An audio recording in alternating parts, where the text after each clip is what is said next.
Hello friends, welcome back. My name's Ramon. How are you today? So, I've mentioned this before on my channel, but I don't know if I have recently, but if you didn't know, I was actually a Sephora cast member in Seattle, Washington for about a year.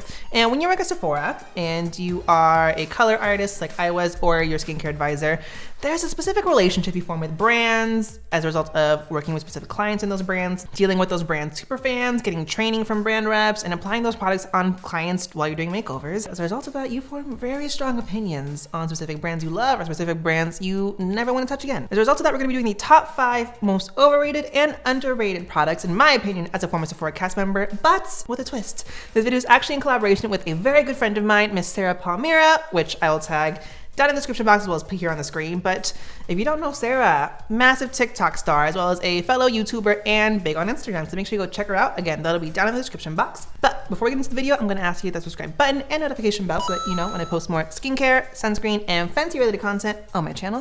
Give this video a thumbs up and down below, what are some of your most overrated or underrated Sephora brands or products, and or what are your opinions on what I'm about to say in this video? Let me know. So again, please be sure to go check out Sarah's content. Go follow her on TikTok, Instagram, and YouTube. We actually started the social media journey together at the same time, so it's been really, really fun watching her grow. We just reach out to each other all the time, asking advice and really pushing and supporting each other. And again, she's huge on TikTok now, so it's really cool to see her grow so much in that space. So go check her out. Go comment on her video because she's doing the same exact video that I am, but with her own opinion. So I'll link that down below. So again, I worked at Sephora for a full year in Seattle, Washington. And for those of you from Seattle, it was the University Village Sephora. Sarah worked at the same exact one. And if you're not from Seattle, University Village is basically this outdoor shopping pavilion plaza area that's notorious for like really bougie, rich white women. That specific demographic is a very specific type of clientele that is not the most fun to deal with.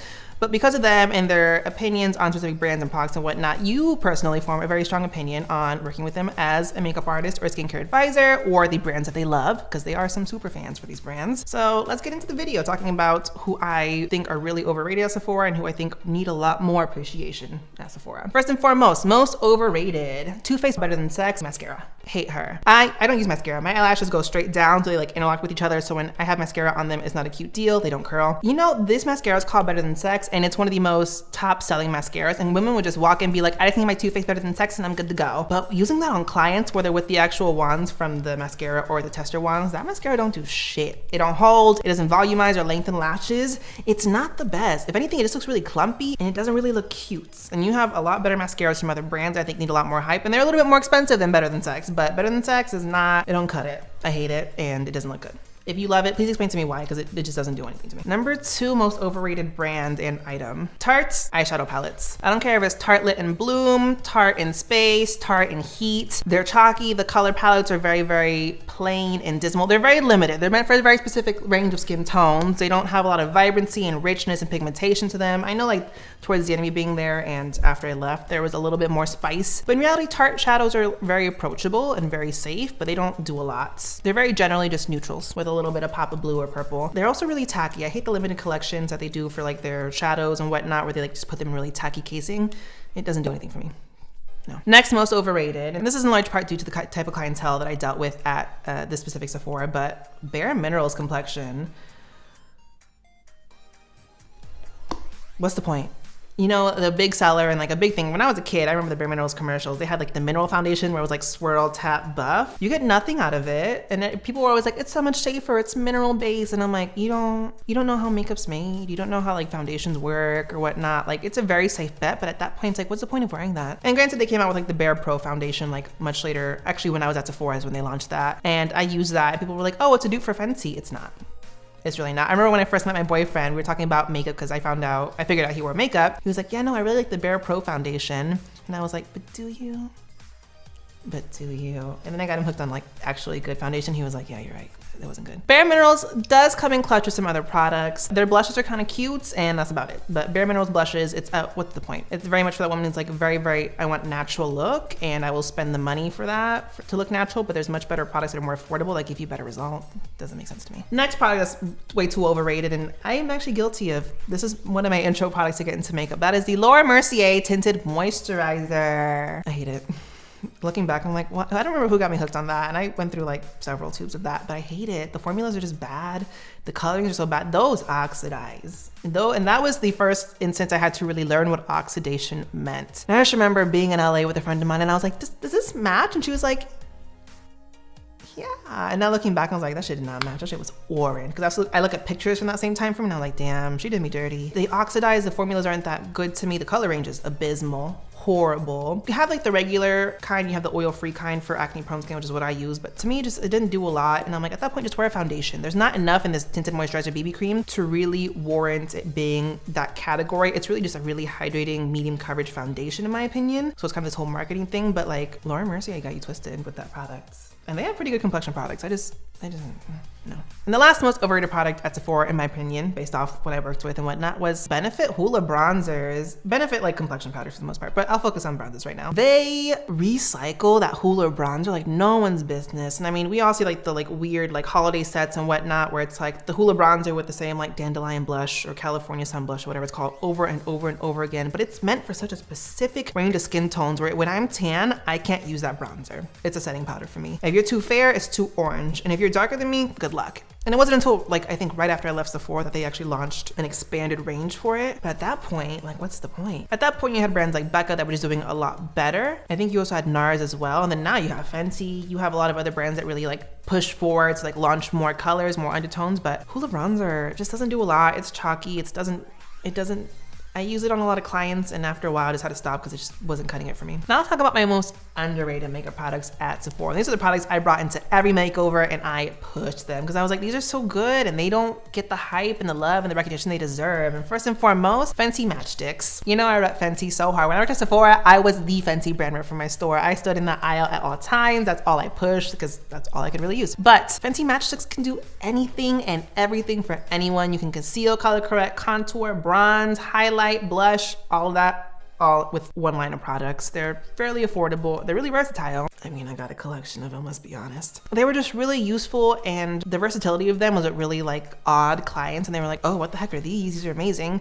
And I push these really hard, but these don't get the recognition I think they deserve because they're just so versatile. Because they're magnetic, they're so travel friendly. Again, $25 for these, you can do a full face with them. When I travel, I sometimes only just stick to these. Next on the list, most underrated. And I mean, in my opinion, they're underrated just because specific people I work with wanted very specific products. And this is going back to the Better Than Sex mascara, but Lancome mascaras. For a while there, I associated Lancome with like an older demographic because Lancome's been around for a minute, but Lancome mascaras are fantastic. They're great. The wands are honestly some of the most unique shapes and like forms I've ever seen.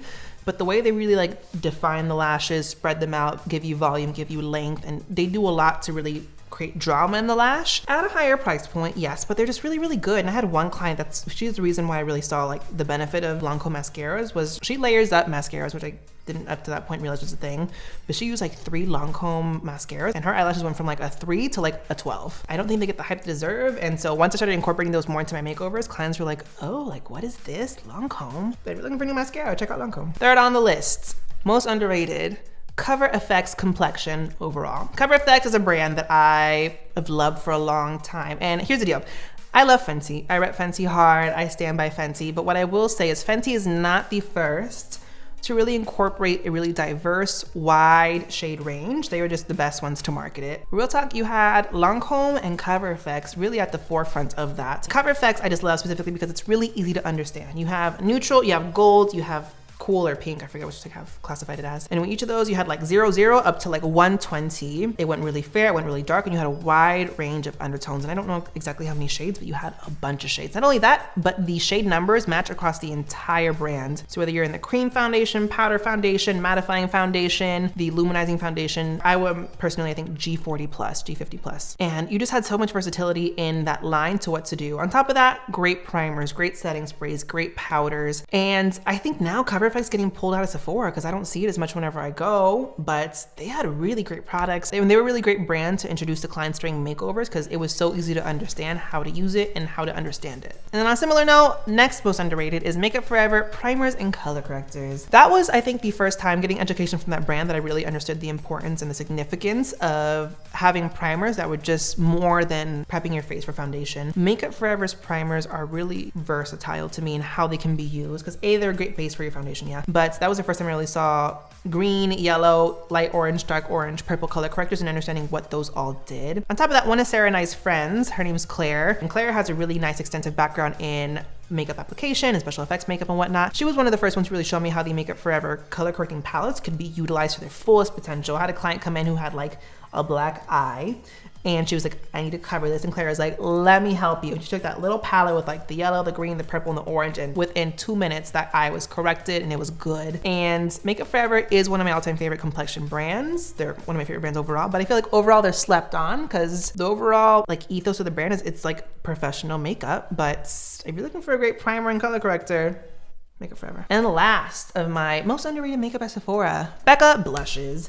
And I mean, recently Fenty came out with their whole Cheeks Out collection with a lot of different blushes in the cream formula. But I think one of the brands that really rode hard in the initial stages of me getting into makeup for like being as inclusive as possible was Becca. Specifically their blushes though. They are one of the first brands I think I could really gravitate towards when I had a client come in who was much richer in complexion than I am. And they were looking for a very bright, very, very vibrant blush. And I'd be like, Becca, what kind of undertone do you want? What color do you want? What effect do you want? Do you want subtle? Do you want warm? Do you want more deep? And they had some of the most richly pigmented blushes that were so flattering on every single complexion, every single skin tone I could find when I had clients come in either looking for a blush or I had clients coming in for makeovers, whether it was for just a photo shoot or like a special occasion. Now, I mean, you have more brands doing so, you have more brands really being on the forefront of trying to be inclusive, but with those blushes, Becca really did that and they just gave such a nice glow to the skin.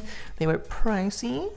Most of Becca's stuff is, and honestly, Becca's fallen off very much since then, but at that point in time, Becca's blushes, fire. And with that, that is my opinion of what I think are the most overrated and underrated products and brands at Sephora, makeup related. I'll specify that now, only because Sarah and I are planning a skincare version of this very, very soon. So with that being said, make sure you subscribe and go follow and set up notifications on Sarah's channel. Again, that's right here. It'll be down below.